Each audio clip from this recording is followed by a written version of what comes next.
Hello दोस्तों, study the vision में आपका स्वागत है। आज 2023 सामान्य अध्ययन का पेपर हुआ था, उसमें ज्योग्राफी का एक व्यापक पैमाने पर पोर्शन हमने देखा कि इंक्लूड किया है। उसी पे आज बात करते हैं कि जितने हल आए हैं, मतलब जो क्वेश्चन आए हैं उनके हलों पे बात करते हैं। देखिए, जितना हम लोग ऑफलाइन में पढ़ते हैं ना, उससे बाहर क्वेश्चन एक भी नहीं गया है। जितना हम लोग वर्ल्ड ज्योग्राफी पे बात करें, चाहे इंडियन ज्योग्राफी पे बात करें, चाहे यूपी स्पेशल पे बात करें, एक भी क्वेश्चन आपकी रेंज से बाहर नहीं है। ठीक ना? बस इतना है कि आपको मेहनत करने की जरूरत है। चाहे पीसीएस हो, चाहे आईएएस हो, चाहे लोअर हो, कोई भी एग्जाम आप देने जाएंगे तो ऐसे स्तर की तैयारी हो रही है आपकी कि किसी भी एग्जाम में आप फाइट कर सकते हैं। बस आइए हम आज के क्वेश्चन पेपर को लेते हैं कि कौन कौन सा क्वेश्चन ज्योग्राफी का पूछा है। आइए पहले क्वेश्चन की बात करें। देखिए कितना आसान क्वेश्चन है। निम्नलिखित में से कौन सा सहायक नदी सही सुमेलित नहीं है? कौन सी जो सहायक नदी है सही सुमेलित नहीं है? सही सुमेलित नहीं है। क्या बोल रहा है? सुमेलित नहीं है की बात कर रहा है। अब जब भी नहीं आए तो इसको रोटेट करिए, गोले में कर लीजिए कि आप ध्यान से मिस्टेक ना हो।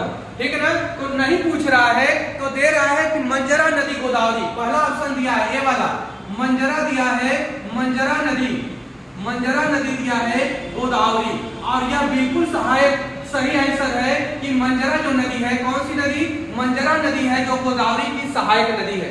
पहला ऑप्शन आपका सही जा रहा है। बी वाले ऑप्शन की यदि हम बात करें तो बी वाला ऑप्शन आपका है कि जो हेमावती है, कौन सी? हेमावती, और यह कावेरी दिया है। हेमावती के आगे दिया है हेमावती, इसके आगे दिया है कावेरी।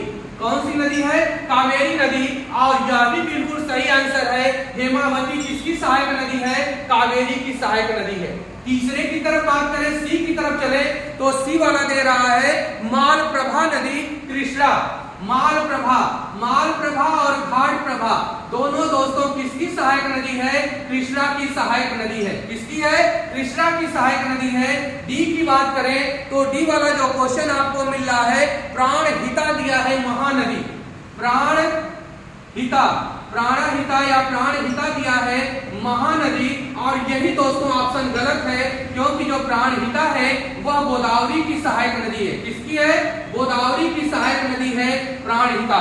ठीक, यानी कि जो पहले में आंसर जाएगा, यह सीरीज हमको जो मिली है वह ए वाली सीरीज है। ए का यह 49 नंबर क्वेश्चन है। ए सीरीज का कितने नंबर क्वेश्चन है? 49 नंबर क्वेश्चन है। आइए आगे बढ़ते हैं 50 नंबर क्वेश्चन पे। देखिए कितना आसान क्वेश्चन है। जो 50 नंबर का क्वेश्चन है, 50वां क्वेश्चन है, वह क्या बोल रहा है कि जो देवप्रयाग है, कौन सा है? देवप्रयाग है। इसमें नहीं दिया है कि अलकनंदा और भागीरथी कहां पर मिलती है। कितना आसान क्वेश्चन। देखिएगा, दे रहा है कि गंगा, अरे भागीरथी और अलकनंदा कहां पर मिलती है। तो हम लोग बात किए थे ना कि भागीरथी निकलती कहां से है? गंगोत्री से निकलती है। भिलंगाना इसकी सहायक नदी है, और इसी में आती है अलकनंदा नदी जो देवप्रयाग में, कहां पर? देवप्रयाग में मिलती है। किससे? भागीरथी से। और यह जो गंगोत्री से निकलती है भागीरथी के नाम से, इसकी एक सहायक नदी है भिलंगाना नदी। ठीक है ना? और यह जो आगे बढ़ती है फिर भागीरथी के नाम से, और देवप्रयाग में, कहां पर? देवप्रयाग में यह मिलती है अलकनंदा से। ठीक, यह नदियों पर हम बाद में बात करेंगे, यह विस्तृत नदियां हैं, लेकिन अभी क्वेश्चन पे केवल बात करते हैं। तो यहाँ पर ऑप्शन कौन सा जाएगा आपका? देवप्रयाग। डी नंबर ऑप्शन है।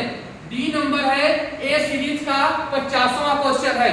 अगले क्वेश्चन पे बात करें कि अगला क्वेश्चन आपका कौन है, तो अगले क्वेश्चन पे यदि बात करें दोस्तों तो 51 नंबर क्वेश्चन है। देखिएगा 51 नंबर क्वेश्चन क्या दे रहा है? लेटराइट मिट्टी के विषय में बात कर रहा है। पहला ऑप्शन दे रहा है कि यह मिट्टी उच्च तापमान और भारी वर्षा वाले क्षेत्रों में विकसित होती है। बिल्कुल सही आंसर है कि यह जो मिट्टी होती है लेटराइट मिट्टी, वह उच्च तापमान और अधिक वर्षा वाले क्षेत्रों में विकसित होती है। लेकिन वही दूसरा ऑप्शन क्या दे रहा है? इस मिट्टी में लौह ऑक्साइड एवं एल्युमिनियम की कमी पाई जाती है। यही आंसर गलत है, क्योंकि जो लेटराइट मिट्टी होती है उसमें लौह ऑक्साइड, किसकी? लौह ऑक्साइड और एल्युमिनियम की ज्यादा मात्रा पाई जाती है। किसकी? एल्युमिनियम की मात्रा ज्यादा पाई जाती है, यहाँ पर कम दे रहा है। तो देखिए कितना आसान। जितने भी दोस्त हमारे पढ़े हुए साथ में, मतलब जिन लोग ऑफलाइन क्लास कर रहे हैं, उनका एक भी क्वेश्चन ज्योग्राफी से या यूपी स्पेशल से गलत नहीं होना चाहिए।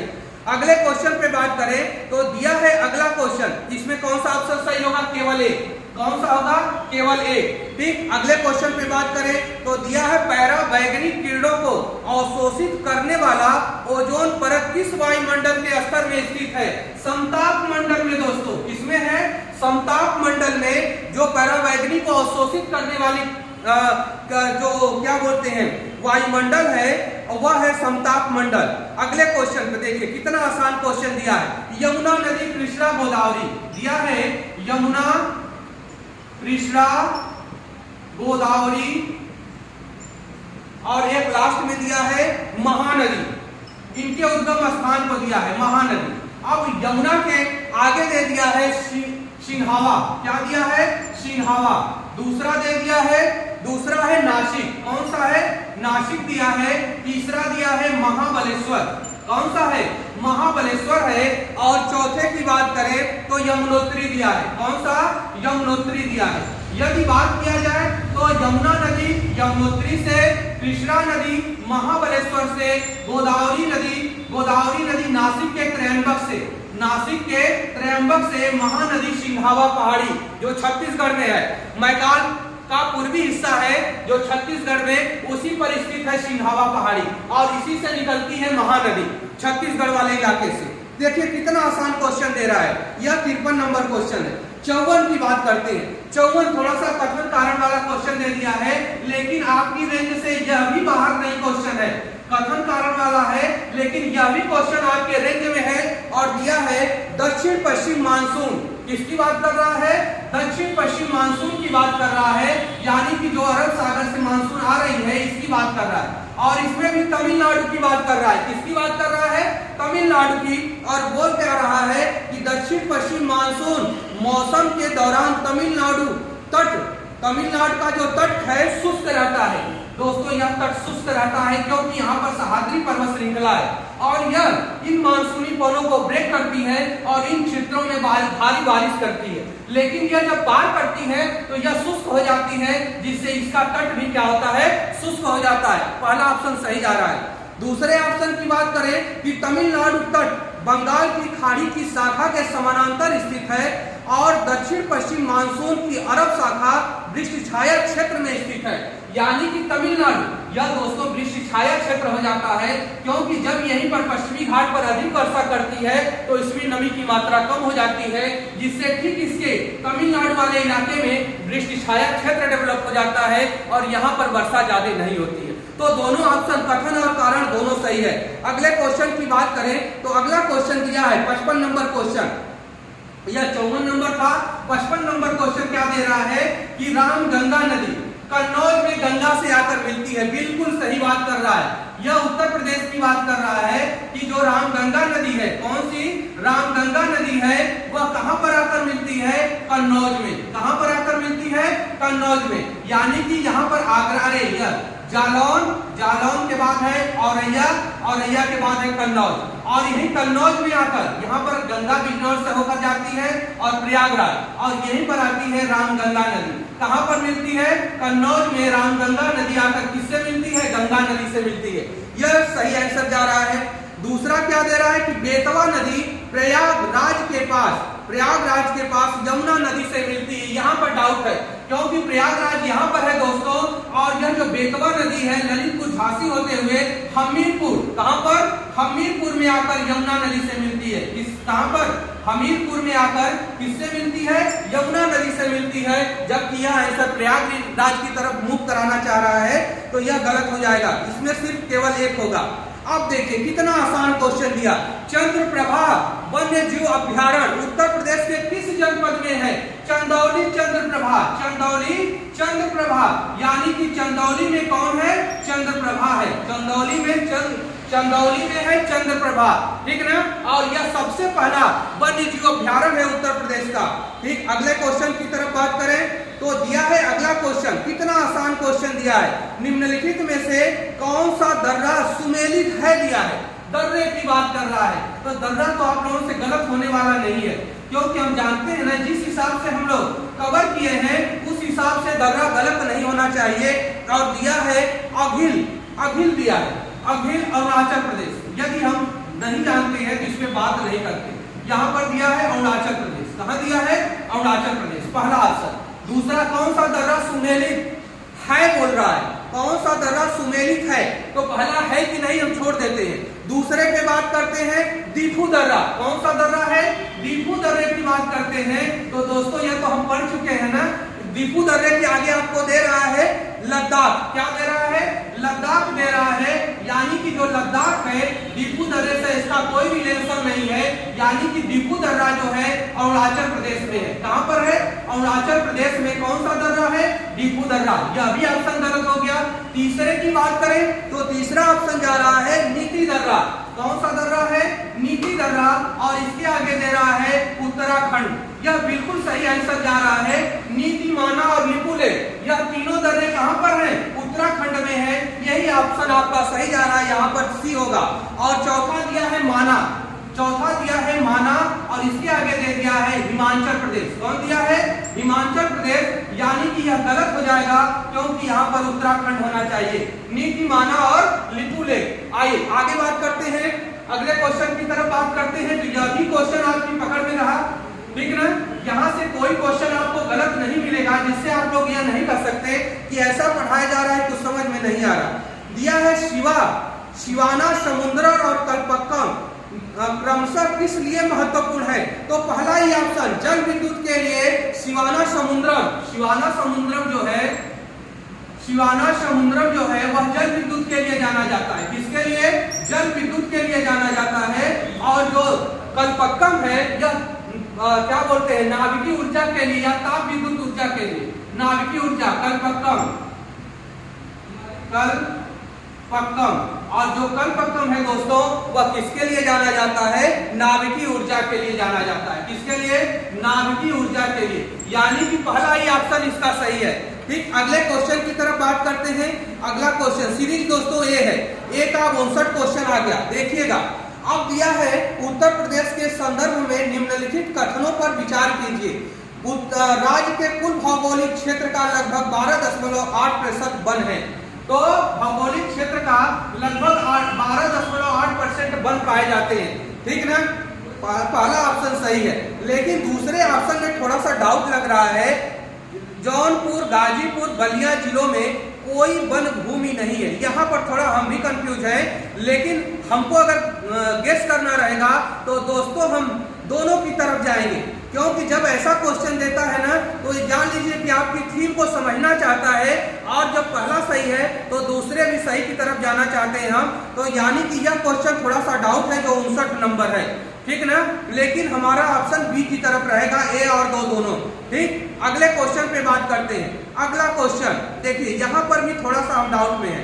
निम्नलिखित में से कौन सा बंदरगाह देश सुमेलित नहीं है दे रहा है, तो रॉटरडम जो है नीदरलैंड का है, पहला दे रहा है ए वाला ऑप्शन।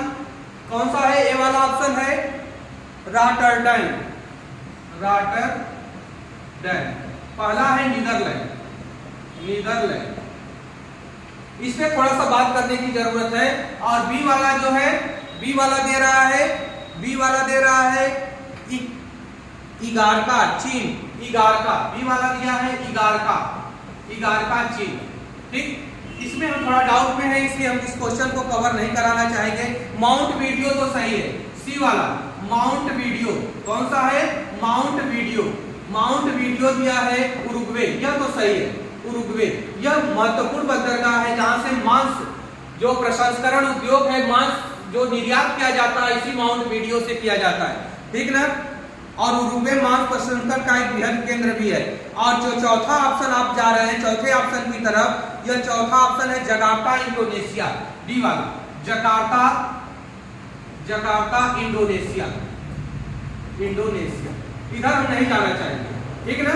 अब बात करते हैं कि इस क्वेश्चन में हम लेकिन लगा दे रहे हैं, स्टार बना दे रहे हैं, यहाँ पर हम थोड़ा सा कंफ्यूजन में। अगले क्वेश्चन की बात करते हैं। अगला क्वेश्चन, अब अगला क्वेश्चन देखिए, यह बहुत जबरदस्त क्वेश्चन है, ठीक ना। निम्नलिखित में से कौन सा कथन सत्य है दे रहा है। निम्नलिखित में से, अगला क्वेश्चन है, निम्नलिखित में से कौन सा क्वेश्चन सत्य है, ठीक ना।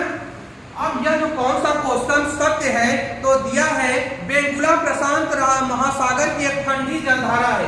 गलत है।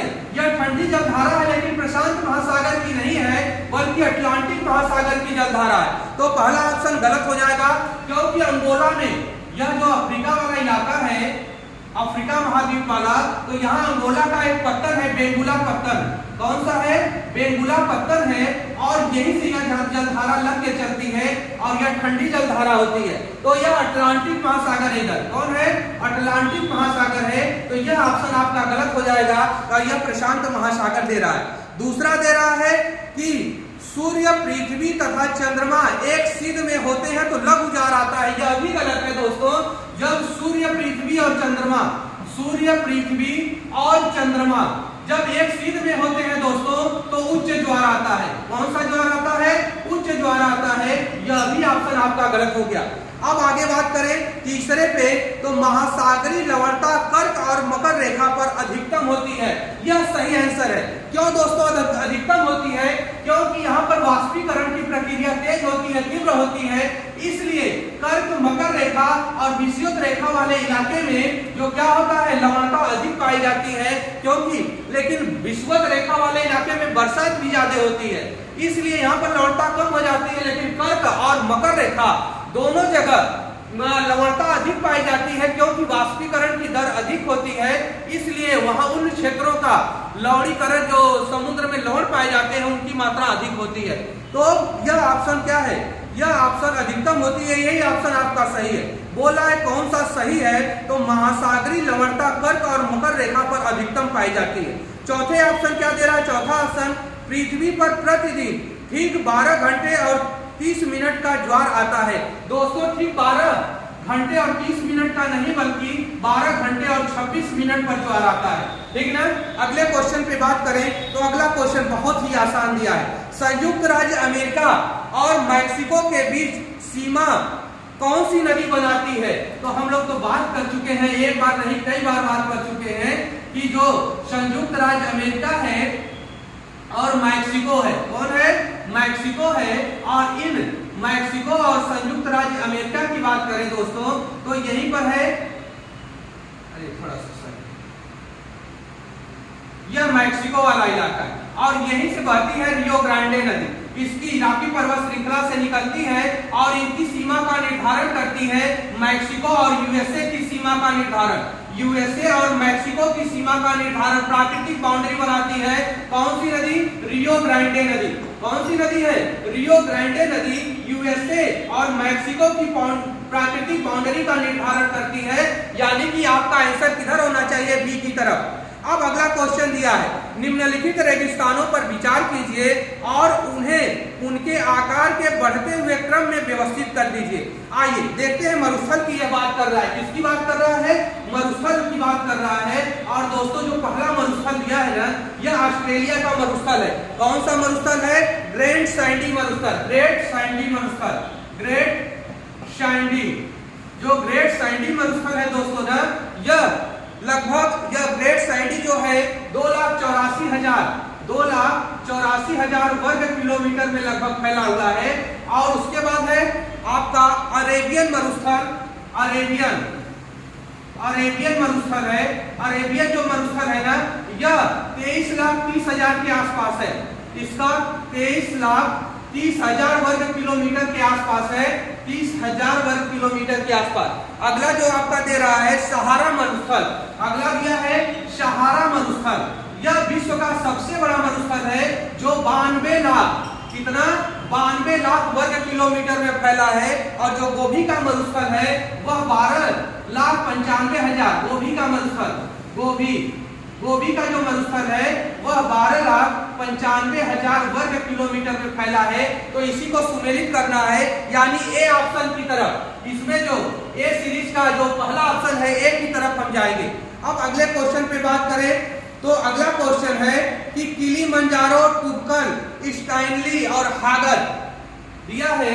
बहुत जबरदस्त क्वेश्चन है। यह भी हम बता चुके हैं। जो लोग अफ्रीका महाद्वीप पढ़े हुए हैं मैपिंग की क्लास में, उनको हम बता चुके हैं। जो अफ्रीका महाद्वीप मैपिंग की क्लास में पढ़े हैं ना, उनपे भी हम उनसे भी बात कर चुके हैं।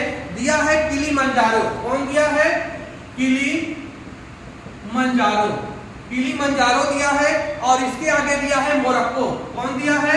Morocco, Morocco, Kilimanjaro Morocco. फिर दिया है टुबकल, कौन सा है? टुबकल। और टुबकल के आगे दिया है, टुबकल के आगे अल्जीरिया दिया है। कौन दिया है? अल्जीरिया। और फिर दिया है, अगला दिया है स्टैनली, स्टैनली। स्टैनली के आगे क्या दिया है? स्टैनली के आगे तंजानिया दिया है। कौन सा? तंजानिया। और फिर इसके बाद बात करें तो हागर दिया है, हागर, हागर दिया है युगांडा, युगांडा। तो दोस्तों आइए, ये सारी चोटियां हैं अफ्रीका महाद्वीप की। तो किलिमंजारो तंजानिया, कौन हो जाएगा? तंजानिया। टुबकल की बात करें मोरक्को, एटलस पर्वत की। फिर स्टैनली की बात करें अल्जीरिया, अरे हागर है वहां पर अल्जीरिया में, स्टैनली है युगांडा में। यह चोटियों का क्रम है। यानी कि हम बात करें तो इसमें बी वाला ऑप्शन सही जा रहा है। कौन सा? बी वाला ऑप्शन जा रहा है सही। ठीक, आगे की बात करें तो अगला क्वेश्चन क्या है? दिया है, हाँ, झीलों की बात कर रहा है। बैकाल झील दिया है रसिया। कौन सा? बैकाल झील। कौन सी झील है? बैकाल झील दिया है रसिया, रूस दे दिया। कौन सा है? रूस। दूसरा कौन सा दे रहा है? मिशिगन झील। कौन सा है? मिशिगन झील, मिशिगन, मिशिगन झील। तो रसिया वाला बैकाल झील जो विश्व की सबसे गहरी झील है, वहां कहां पर है? रसिया में है, मिशिगन। या पूर्ण रूप से ग्रेट लेक, ग्रेट लेक कौन कौन सी है? सुपीरियर, कौन है? सुपीरियर है, ह्यूरॉन है, ह्यूरॉन, मिशिगन, कौन है? मिशिगन है, ओंटारियो है, कौन सी? ओंटारियो है। और बात करें तो इरी, करें ओंटारियो से पहले इरी है और तब है ओंटारियो। कौन सी है? ओंटारियो है। यानी कि बात करें तो मिशिगन कहां पर है? पूर्ण रूप से है यूएसए में। कहां पर है? यूएसए में, संयुक्त राज्य अमेरिका में। दूसरे की बात करें तो दूसरा दिया है ओनेगा, ओनेगा दिया है कनाडा। ओनेगा का नाम हम लोग नहीं सुने हैं, ओनेगा कनाडा। तो यही ऑप्शन आपका गलत जा रहा है, ओनेगा कनाडा। इस चौथा ऑप्शन क्या दे रहा है? चौथा दिया है माराकाइबो, माराकाइबो या माराकीबो दिया है वेनेजुएला। यह दक्षिणी अमेरिका महाद्वीप की, वेनेजुएला, वेनेजुएला, यह दक्षिणी अमेरिका महाद्वीप की सबसे बड़ी झील है माराकाइबो। ठीक ना। अब अगले क्वेश्चन की तरफ बात करें। अल नीनो दिया है, 67 नंबर क्वेश्चन है। अल नीनो में पूर्वी प्रशांत क्षेत्र में पेरू तट पर गर्म जलधाराएं प्रकट होना शामिल है। यह सही बात है कि पेरू के तट पर आती है एल नीनो। कौन सी जलधारा आती है? एल नीनो आती है। किस तट पर? पेरू के तट पर आती है। सही है। लेकिन दूसरा क्या दे रहा है कि यह गर्म जलधारा जो धारा है पेरू के तट पर पानी के तापमान को 10 डिग्री सेल्सियस, 10 डिग्री सेल्सियस नहीं बल्कि 3 से 4 डिग्री सेल्सियस बढ़ाती है। कितना बढ़ाती है? 3 से 4 डिग्री सेल्सियस। तो यहीं पर यह ऑप्शन गलत हो जाता है। यानी कि इसका ऑप्शन सिर्फ एक, केवल एक सही होगा। कौन सा सही होगा? केवल एक। अब दिया है अगला क्वेश्चन, 68 नंबर दिया है। दक्षिणी गोलार्ध में हवा का बाईं ओर विक्षेपित होना कार्योलिस बल, बी ऑप्शन है इसका। कार्योलिस बल की वजह से अपने यह क्या मुड़ती है? बाईं ओर मुड़ जाती है। अगले क्वेश्चन पे बात करें तो अगला क्वेश्चन दिया है, अब करंट से रिलेटेड आ गया क्वेश्चन। तो इतने क्वेश्चन है जो ज्योग्राफी से रिलेटेड है। ठीक ना। अब इतने जो क्वेश्चन है ज्योग्राफी से रिलेटेड है जिसपे हम लोग बात कर लिए। अब एक दो क्वेश्चन छूटा होगा तो इस पे हम बाद में बात कर लेंगे। ठीक ना। ठीक है, अभी हमारा पेपर है, हमको भी जाना है।